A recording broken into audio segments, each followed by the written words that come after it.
empowered, engaged intellectually. Just be inspired. Embrace some positivity.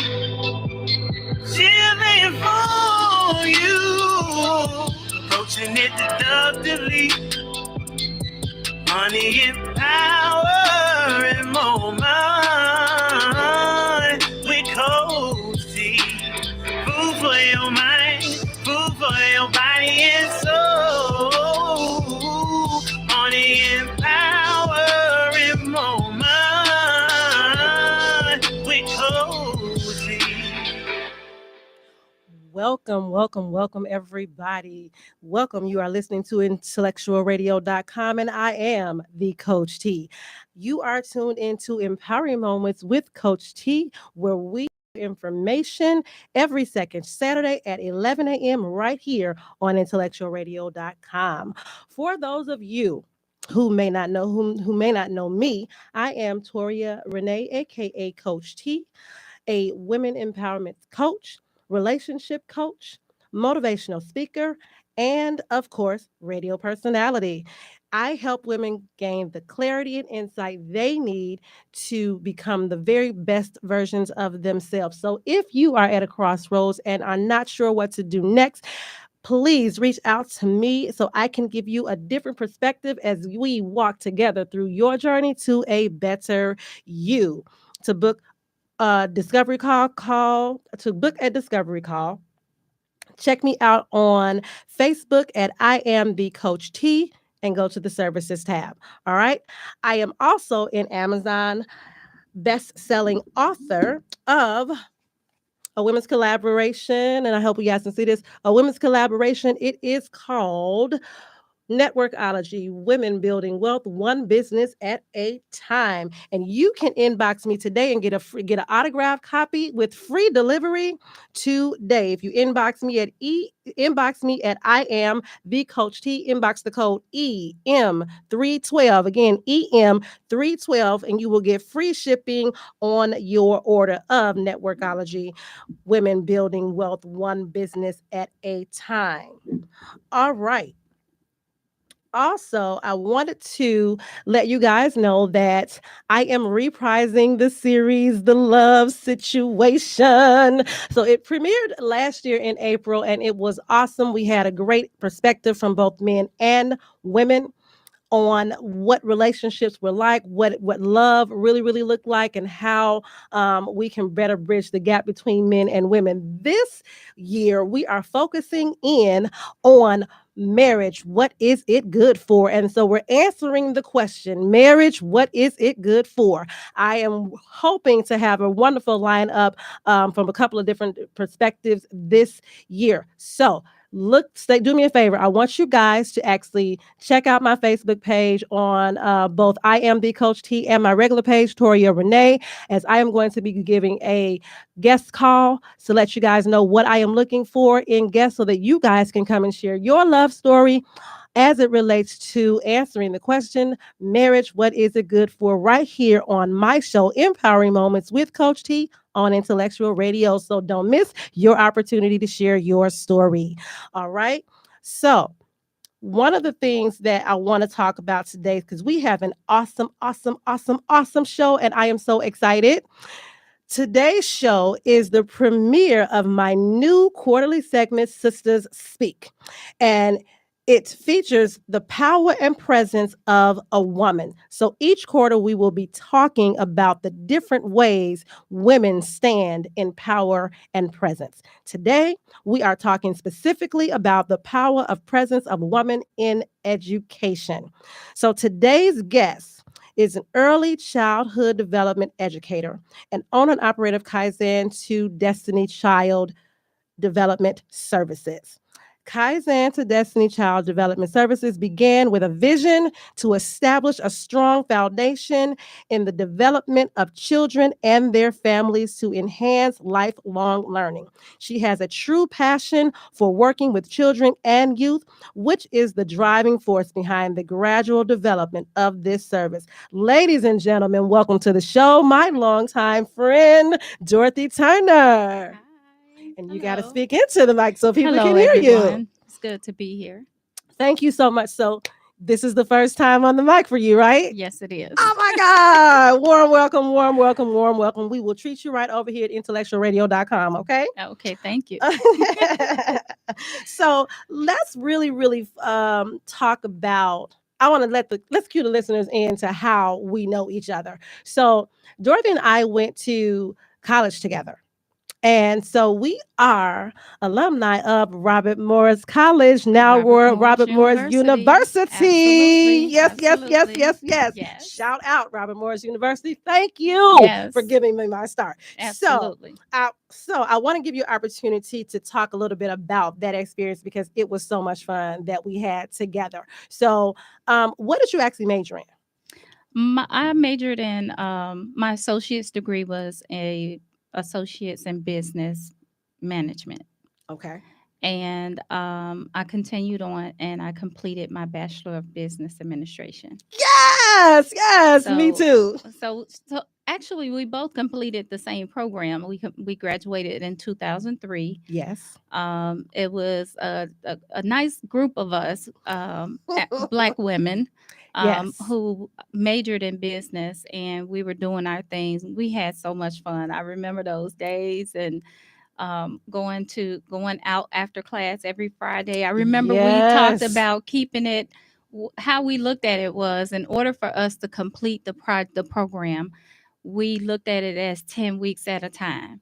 And Yes. so every 10 weeks, that Friday after we completed class, we Celebrate. went and we celebrated 10 weeks completed. Yes, And so this is yes. how we were able to be successful in completing our degree. We worked together as a team. We were not pitted against each other. Right. We loved on each other. And during that time, I was involved in a terrible accident. 18-wheeler ran over my car. The following year after that, someone ran into my car and totaled it. I T-boned my car. And Okay, y'all. I'm sorry. I'm having I'm sorry, y'all. I just did something real stupid. I'm trying to be on my live at the same. Okay, y'all. Y'all have to excuse me. I'm trying to operate. I'm trying to operate my computer for the very first time while I am doing the show so I can actually see what's going on the live, and it is not working well. Okay, I'm still getting there. Sorry. Give me a minute. Go ahead. okay. So anyway, like I said, we were a team and we held each other down. And so, like I said, an 18-wheeler ran over my car. I was a working mother, going to school, and I had as a parent. And when I had my first accident, I didn't have a car, but it was my colleagues that stepped in. Latrice stepped in, and every day, I mean, what was it, 3, 4 days a week, we were in school at night. Latrice would pick me up, take me to school. A year later, a car ran the stop sign and ran into that car. The same thing happened Wow. again. Being a mother, working, going to school, going to college, and I never gave up. It was because we worked as a team, and it was Toria, Latrice, Donna. We all they just wrapped their arms around, and encouraged me, and I did what I had to do, and here we are. We actually had a wonderful cohort. We all came in together. And one Absolutely. of the things that I really love about us is that we really did undergird each other as we were trying to go through this process because most of us were going to school at night, going to Yep. work during the day, Yep. going to school at night. And we were like, Yep. so we Exactly. were really pulling together and helping each other through the programs. And look, we were cheating. We were giving each other the answers. Look, we take the same classes at different Supposed to tell days. that part. Look, let me tell you something. This ain't nothing new, okay? This is what we've been doing from the beginning of time. That's how We you make looked it out for through. each other, We look, basically. yes, we be Yes. like, look, I'm gonna take this test first because I got it first, and I'm gonna let you know the answers. Ain't no sense in both of us getting a bad grade. Somebody got to Exactly. get a great grade, right? Exactly. So, wanted to definitely. So, let me just ask you really quickly. When did you know that early childhood development was for you, that was what you wanted to focus on for a career? Well, um, I knew that it was a career for me because at the time I was working, I've always had a love for working with children. I actually wanted to be a teacher when I was younger. I had teachers that wrapped their arms around me when in elementary school, and it just was a great feeling to have that extension, to have that village, to hold you accountable to what it is you needed to accomplish in in school. And so I've always had a love for children. I've always had somebody else's kids. Everywhere I went, I had somebody else's child. I bought clothes. I took kids to the movies. I took them to the beach. I took them to, I mean, just they were just an extension of me. In fact, I just had a cousin who came and stayed with me for a little while, and he actually graduated from preschool lit from staying with me for a while. Oh wow. And I mean, it was just something that I did. In fact, it comes from my upbringing. My grandmother was that person that everybody, she was grandma to everybody, Right. and she loved everybody, and that's what she just taught me, to love everybody. And so it was just something that I wanted to do. I was working at a prominent company, a Fortune 500 company. And while I was in school, working and going to school, and once I graduated, I was like, okay, this is not what I want. And so that's when I actually was doing a friend a favor. She asked me, she needed an infant toddler teacher. And when I came into the program, it was a parent child program. And I just was like, okay, so that's not necessarily what I want to do, because it was like the bottom of the barrel, but it was like, okay, Right. this is what it is. And so I got into the program, and slowly but surely I moved up the ranks like really fast. Awesome. Awesome. That is an awesome story. I mean, we all have these wonderful stories about how we started out and how we progress. And so I love to hear progression. I love to hear progression. So we're gonna take a really quick break, and then we're gonna be back with more from Dorothy Turner on early childhood development. But first, let's learn about an upcoming comedy show from my sponsor, Christian comedian Sugarfoot. Vashanti Taylor presents Sugarfoot and Friends. Laughter is therapy too. Saturday, April 23rd, hosted by Sugarfoot. My mama always say, watch your back, from the west side. Yeah, let you know. I was like, okay, I can make sure I can see some of your eyes. If I don't know who you are by face, because I can't see your whole face, I see your eyes, okay? All right? And I'm locking eyes with you right now. So if you got any intentions of robbing me, we ain't got no money up. Can you hear me? All 27 of us. Come and get your laugh on. You'll have a great time with comedian Mac Red. Then we have comedian Tony K bringing the funny. We also have food set up with Big Taste Dinner Place you don't want to miss. Other vendors as well. Get your tickets now, VashantiTaylor.com, in person or virtual. Vashanti. Welcome back, everybody. This is Empowering Moments with Coach T on IntellectualRadio.com. You do not want to miss Sugarfoot and Friends. I promise it is going to be a good time. They are all funny, you guys.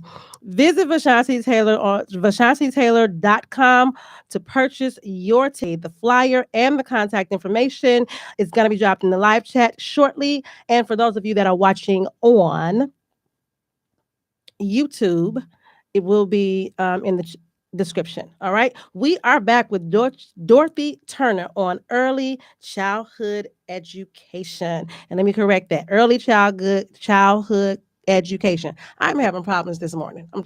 It's not working out. I'm trying to get it together. It's okay, Tori. You're fine. You are fine. Oh my God. Okay. So explain the significance of the word. That's not the first question. I want to talk to you. I want you to tell us exactly what Kaizen to Destiny Child Development Services is all about. Well, Kaizen, um, Kaizen Early Childhood Development Services is basically The word Kaizen, it just basically, it's a Japanese word. I didn't bring my notes. It's a Japanese word that I think it's a can Japanese can word we that come? says change. Yes, I left my notes actually. So, um, can we come back to that question? We're going to come back. So let's talk a little bit about,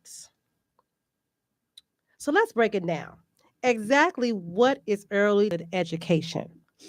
Okay, so early childhood education is basically the first start for children's academic success. It With early childhood education, is currently looked at as okay daycare services, or what we like to call in childcare in education, early education, we call it glorified babysitters. As a parent, I personally looked at early childhood education as the foundation to setting my child up for lifelong success. And so, with early childhood education, I think it's absolutely necessary. It's very important and vital that you participate in the education of your child. I think it's very vital for your child to be successful and successful and what's the word I'm looking for? Just successful overall in life. And so when it comes to educating children, you want to make sure that you have a strong foundation. The way I look at it is that it's like building a house. When you build a house, the first thing that you build is the foundation. If you have a very strong, if you notice, you have some houses that have been up since the 1800s, Right.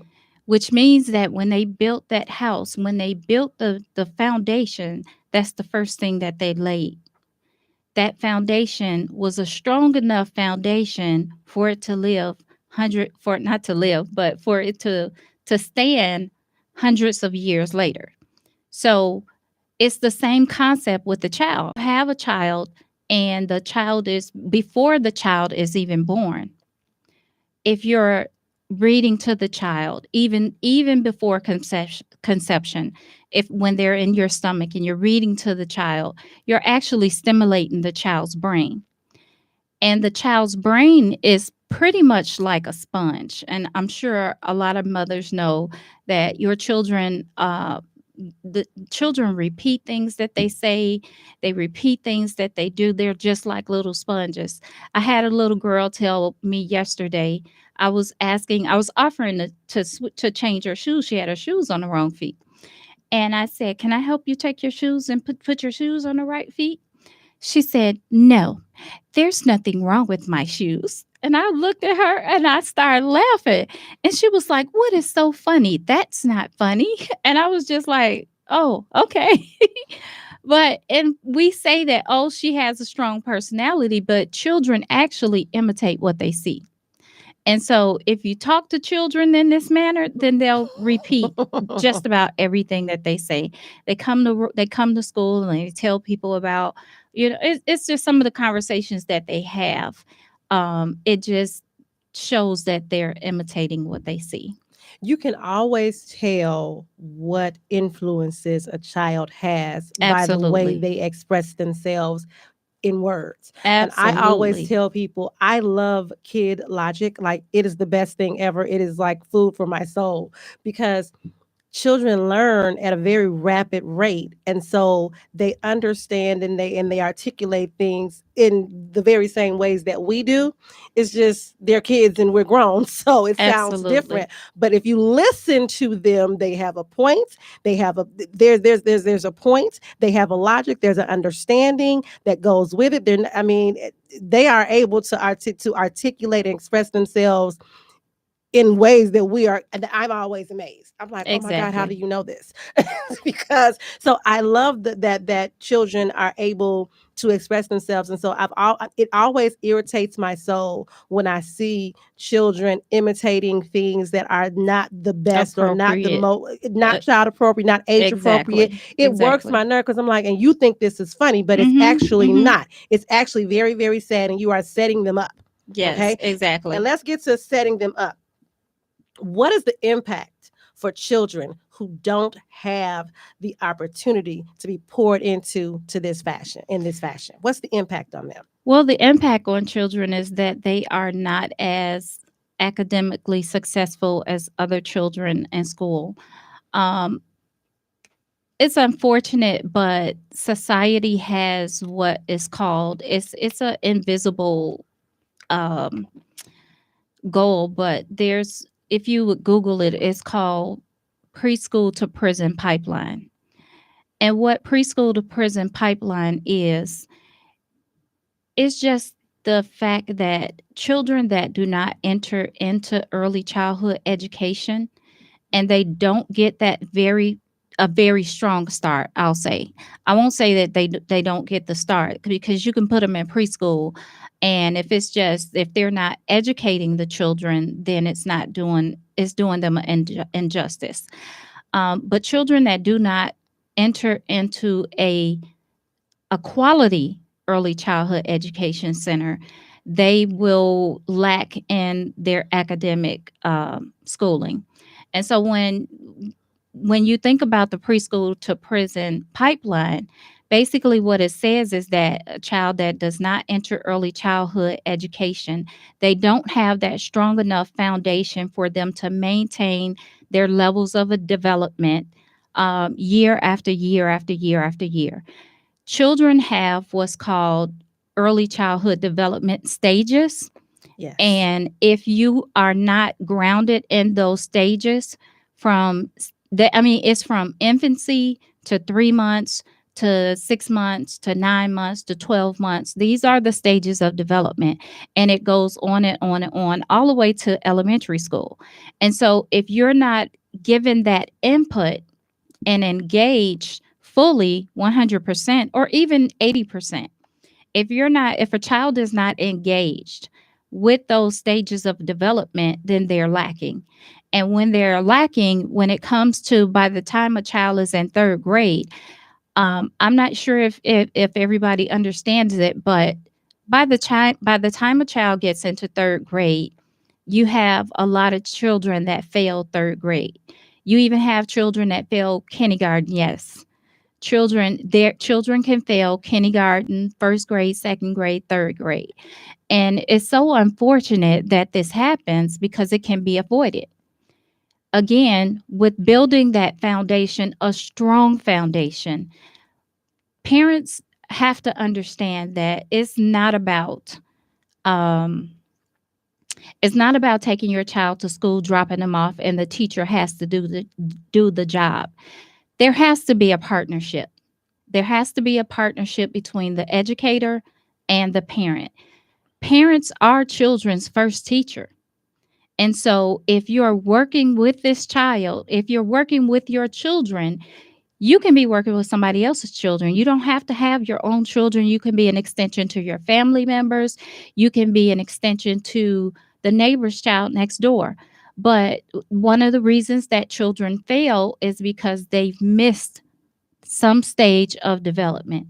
And so there are programs out there. They have after school programs, they have before school programs that help children with catching up to their um, expected level of development. But a lot of times parents just like, oh, he's just not smart enough.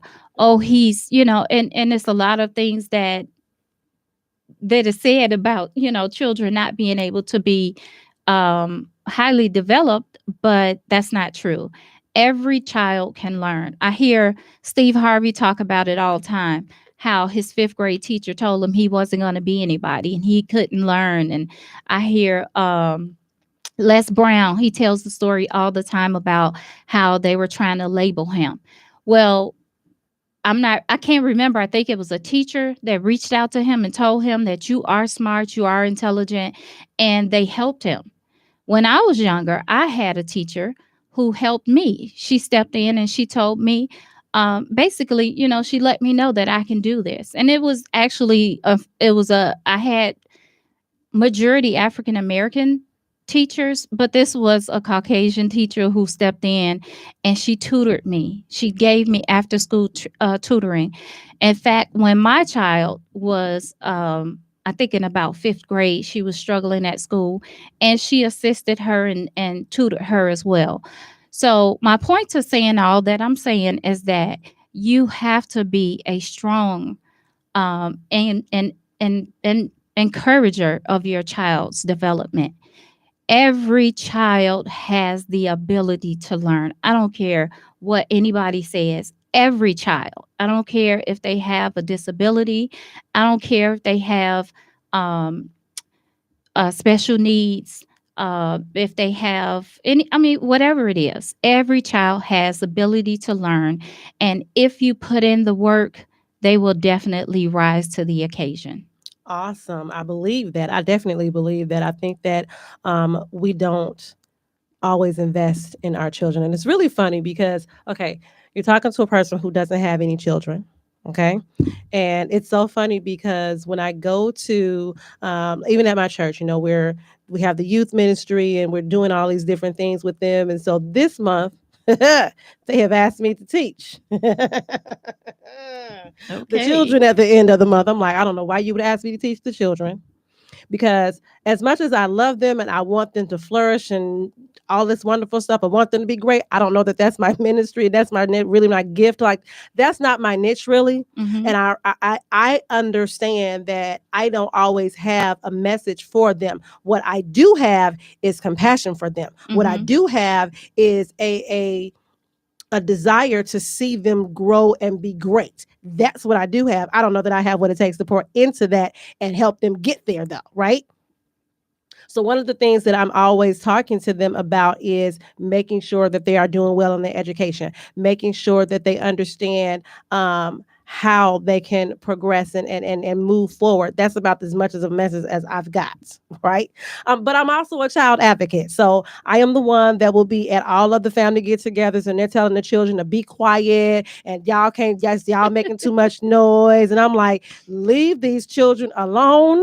They are playing the same way that we are. They're just as loud as we are. Hey, I have them down in the basement making all type of noise, and they come down and says, "What is going on down here?" You the biggest kid. Yes. Okay. What is going on down here? And then they realize it's me. They're like, this is you. Yes.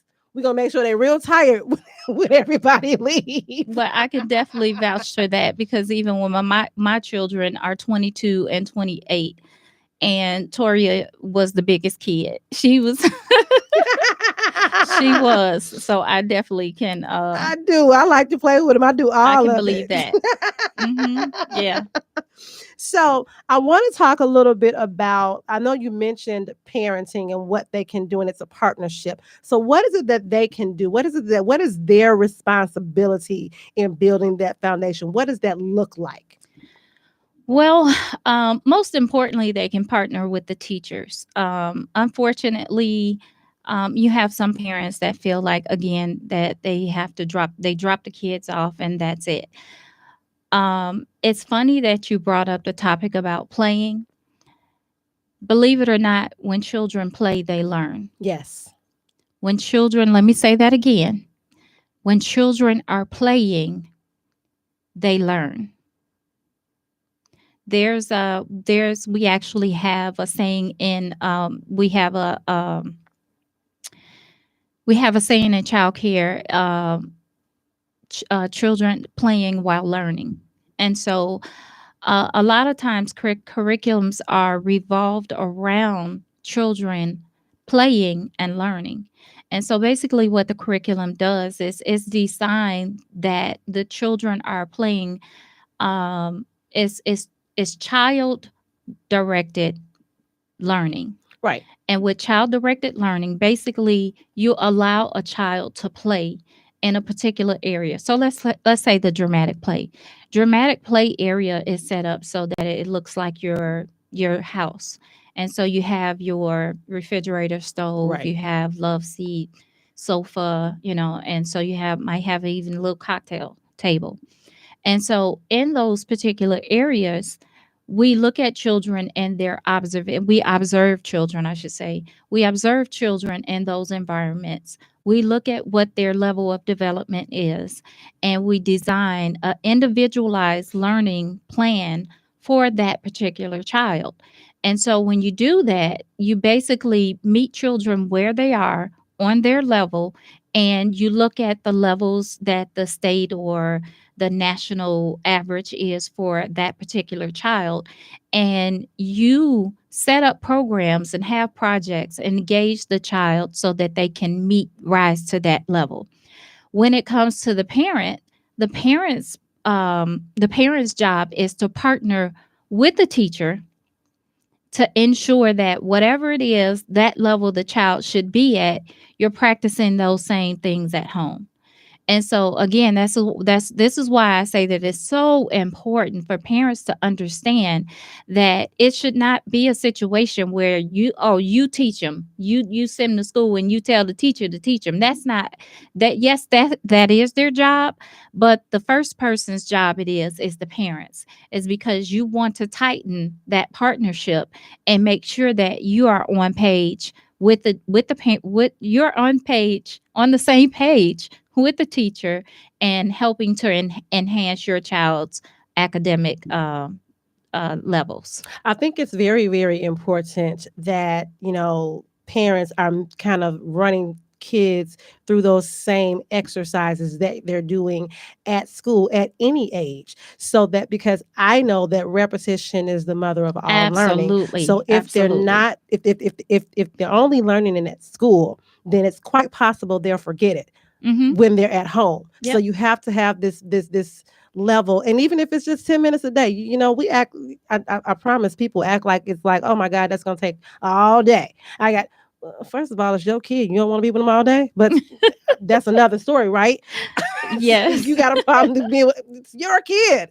But it's not a lot of time. You can get these things done in like 15-20 minutes of just, let's run through these exercises. I mean, I know a lot of parents, they run through these exercises in the car while they're driving. That's the pastime. Oh, let's run through these words. And exactly. And it's awesome to see these kids responding back, call and response, and they're on it. Exactly. That lets me know, that signals to me that this is something that they've been working on together for a while.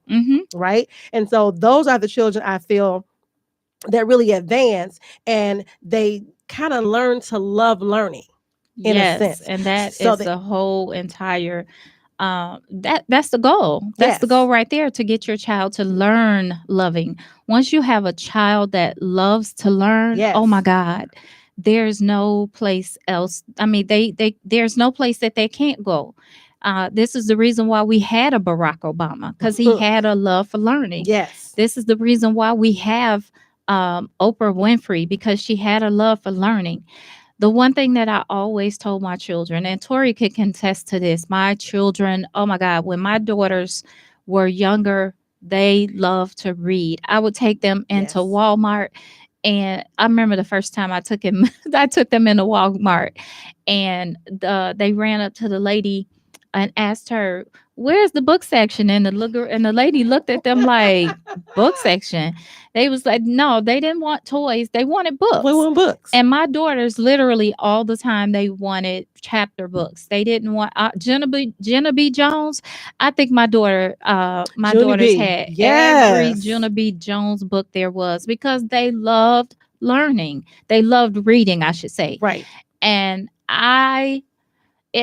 it's in my heart of all hearts. I honestly, truly believe that if a child learns to love reading, they can do anything, because any job that you would ever have, you got to read. You got to read. You got to read. I don't care. Even if you are working in white collar, blue collar. It black doesn't collar, matter. whichever one of the ones y'all want to be in. You are going to have to read. You're going to have to read the handbook just so you can know what the policies and procedures are. Absolutely, absolutely. So, One of the other things, and it's so funny that you say that about reading. I remember for the first time, and it was so funny. I'm going to tell a story. So, Hakeem, get ready to get embarrassed, okay? But a friend of mine, her son, I remember when we were younger, and he was like, I think Hakeem was like 3. And this was the first time that I had babysat Hakeem because she had to run an errand. Anybody who knows me knows Toria does not babysit. Okay, she does not babysit, and this one knows too. I do not do it, but I did it because I knew she had to go take care of business. So I had him with me all day on a Saturday. And I'm trying to figure out what to do with him. I'm thinking I got to try to entertain him, right? No, he's in the back. I said, "Okay, Hakeem, what you need?" He's like, "I just want a book." I said, "What?" So I'm on the phone calling his mom. I'm like, what exactly? He said he wants a book. What type of book am I supposed to be getting? Because he's only 3, so I don't even know what type of book it is. was he at your house? No, we were in the car. Oh, okay. So we're driving. He said he want to read a book. Okay. And he want no books. And I said, Right. so I'm gonna go get him a book, right? But I'm trying to figure out what type of book to get. Right. Because I'm like, he only 3. I don't even know if he can read or not. Yeah. They can read at 3. Exactly. Oh, She was like, right. She was like, he reads whole words. Yes. I was like, wait a minute. She said he reads whole sentences so you can get a book with words. Because I'm like, do I get a book with pictures? Do I get a book with words? She was like, get a book with words. Because he reads words. Exactly. Whole sentences. I said, oh, I didn't know. Yes. So I go to the dollar store. I get him these 2 little books, and his 2 little books. And the baby books, he probably flew right through them, right? I actually got a little step above because I'm like, yeah, he might be smart. I see how this is gonna go. So, but he didn't say a mumbling word after I got there. He got them books. See? Okay. He was completely 100% quiet. The only time I heard him again was he's like, well, I'm ready to eat. And that's exactly what I'm talking about. I can contest to that as well. My daughters, oh my goodness, I would get them in the car, and I remember, remember, it was Christmas break, picking my kids up from the after school program. So they had 2 weeks of Christmas break. And you know, at Christmas break, they give you all this homework. You have a big stack of homework, and the homework has to be done before you come back. Yes. I remember getting in the car, my daughter's picking them up, getting in the car, and all of the homework was done. They finished all the homework. While they were in the car? At the after school program. I'm done. My youngest daughter got in the car, and she was like, "Oh, Ma, I only have about 5 pages left." And I was like, 5 pages? You were supposed to use all of it. It was supposed to have been enough for them to do a page a day. She was like, my daughter was like, I ain't got time for that. She did all her homework. And I promise you, and it was because of her love for learning. I swear by it. I don't care what anybody says. When I was pregnant, I read stories to my children every night. My oldest daughter, she would cry to me if I didn't read her a story. So it had got to the point where I was just like, okay, well, Mama tired. I don't feel like reading tonight. And she was just like, no, I want you to read me a story. So let me just tell y'all, Dorothy had these kids trained to have they were a not story. Trained. They were not trained. This was Dorothy what they loved to do. Like I said, Dorothy had these kids trained to read a story every night. I don't care what you say, Tori. My daughter just that's that love for learning. I know, but it felt like training to me. I'm like, here we go. I got to read a story before we go to bed. Look here, little girl, go to sleep, okay? But they wasn't trying to hear that. So what I did was I would give them the book. And I would let them read the book. Yep. And I promise you, again, when you give children that love for learning, oh my God, there's nothing that they can't do. Absolutely. In fact, when my youngest daughter, I would pick her up from preschool, and every day I walked into school, she was sitting at the table with the teacher. And so I'm just like, why is she always sitting at the table with you? And she was like, your baby ain't got time for them kids. And I'm thinking that it's like a social thing where she just don't want to play with them because she don't like to socialize. Girl, she said, your baby's sitting here reading the newspaper with me. And she literally would sit there and she would read the newspaper to her teacher Wow. every day. And I'm just like, oh, okay. Love it. But again, I swear by education. Early childhood education is so vitally important for children. So what tools do you use to motivate parents to make a better investment in their children? What tools do you use? Basically, I just encourage parents. I do have activities and things that I can refer to parents to do. One of the parent-child activities that I like to encourage parents to do is, well, at our center, we basically have what's called a center wheel, and with the center wheel, um, in order to teach children how to do many different things, but one in particular is colors. And so when we have our colors of the week, we have the center wheel and it's a shape of a pie. And so each pie is one different color. And so even as early as 1 and 2 years old, basically we give the parent a paper bag and we put on there the color of the week. So let's say the color of the week is red. So you take home, the parent will take home that bag and you will assist your child with putting red items into the bag. And so again, it's something that's so simple, but it's bonding that the education, for your child. And so it's not like it's really big things, but again, these are things that are necessary to build the strong foundation for children and early childhood education. And so when the child fills up that bag with red items, you're going to talk to the child, of course, and say, hey, this is a red shoestring. What do you do with a red shoestring? And, how do you use it and things like that. So you talk to them about whatever you put into that red bag, whatever can fit in that in that paper bag. And then when they come to school, we take those pieces and we have like a show and tell. And either the child can talk about what those things are or we discuss it with the classroom. And so this enhances the child's learning and development. And so any and everything that we do, if you just pick up where the teacher left off, and it doesn't have to be an hour, it doesn't have to be 30 minutes. You have to meet a child where they are. If it's only 10 or 15 minutes a day, then it's 10 or 15 minutes that's well worth it. Absolutely. I like the idea that it's something easy that they can do. It's not like they have to think about it, because I know for sometimes parents are like, I don't understand what all this mess really, really means. What are y'all trying to, I don't get it, because they're not the teacher, right? Exactly. One of the things that used to always bug me, and I learned this early on, to stop asking my mother for help.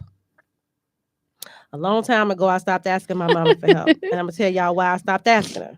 Because every time I would ask her, even if she didn't have enough patience to explain it. So if I didn't get it, it was an issue.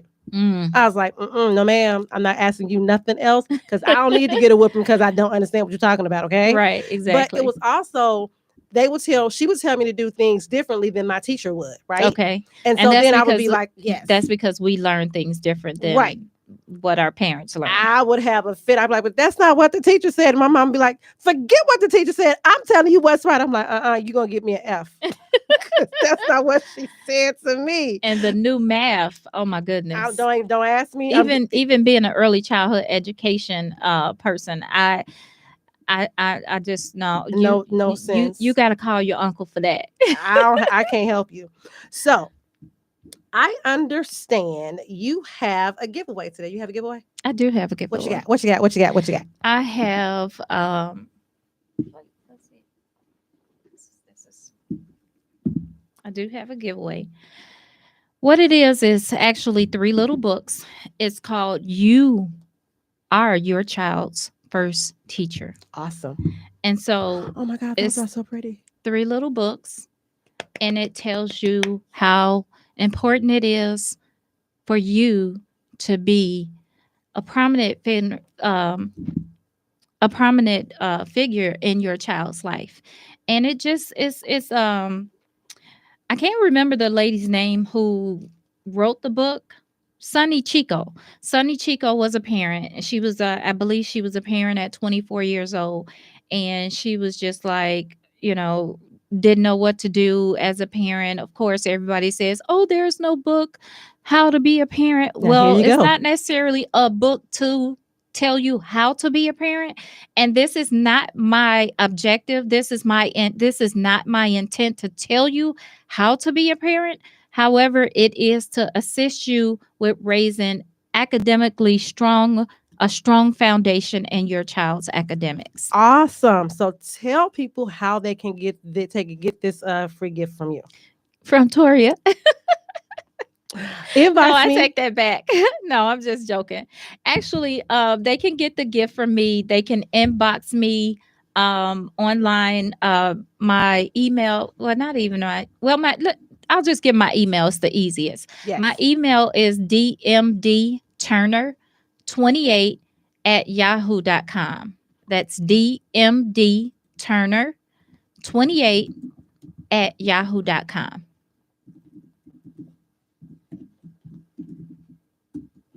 So I need you guys to email dmdturner28@yahoo.com to get your free copy of You Are Your Child's First Teacher. Awesome. So I actually have a gift for you.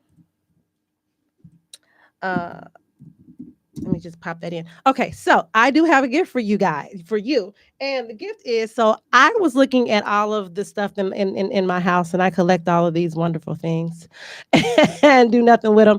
So I have these learning books, these books for children that I picked up at this publication company that was a publication company for children's books. And so I am gifting you this entire bag. And I don't know if you guys can see this, but I will take out one book. And it is a whole packet it has books, it's all types of learning. So this is Doc Mcstuffins, and this is I think it's 12 books. Interesting. Book boards. Oh, nice. About from Doc Mcstuffins. Okay. And I have some other ones too. So you Can have I some see other it ones. for, Sure. hold it for you? Yes. So, and then there's some other ones as well. Sorry. There's some other ones as well. So definitely, I want to make sure that I am a blessing to. I don't know if you can see this, but it says that this book's recommended for 10-month-old and up. Yes. So as I was stating, it doesn't matter how old your child is. Early childhood education stimulates the brain. In fact, children learn more in early ages than they will ever learn in their entire life. The reason being is because, again, the child's brain is like a sponge. And when the child is learning, when the child's brain is developing, the child's brain starts out like a pea size. Right. And it gradually grows bigger, bigger, bigger, bigger until it becomes, by the time they're adult size, by the time they're 5 years old, the brain stops growing. Right. And so in the midst of that growth from birth, even from conception, all the way until they are a parent gives birth up until they're 5 years old, that's when the child's brain stops growing. Right. When the brain stops growing, the child learns less and less and less. And so this is why it's so vitally important to invest and engage into your child when they are young, because I don't wrap it up because we on. Okay. We at the end. And so you know how have you seen like a Hispanic child and they're speaking 2 languages? Right. That's because the parent is constantly having communication with them. All right. And so again, this is why it's so important to engage your children's development. Perfect. Thank you so much for being with me today. Thank the listeners for watching, tuning in. Join us next month as I reprise the love situation. This year we will be answering the big question, marriage, what is it good for? Be sure to tune in every Saturday at 11 a.m. for the entire month to get a different perspective. This has been Empowering Moments with Coach T. I am the Coach T, and just be you.